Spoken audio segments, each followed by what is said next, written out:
ચલો મિત્રો, આપણે જોઈએ ડે 15માં એમ્સ લેવલનો પ્રશ્ન બાયોલોજીનો લીધો છે. નીચેનામાંથી કયું જોડકું ખોટું છે?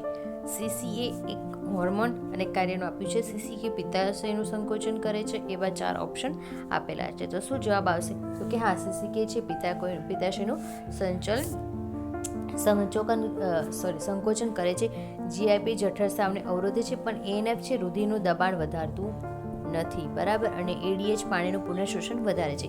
એએનએફને શું કહીશું? તો કે આર્ટિયલ ન્યુટ્રિટિક ફેક્ટર, એટલે રુધિરનું દબાણ ઘટાડે છે. જ્યારે આરએએસ જે છે, આરએએસ એ શું છે? રેનિન એન્જિયોટેન્સિન, જે દબાણ વધારે છે. એમ્સમાં આવા રિલેટેડના પ્રશ્નો છે ને વારંવાર પૂછાતા હોય છે.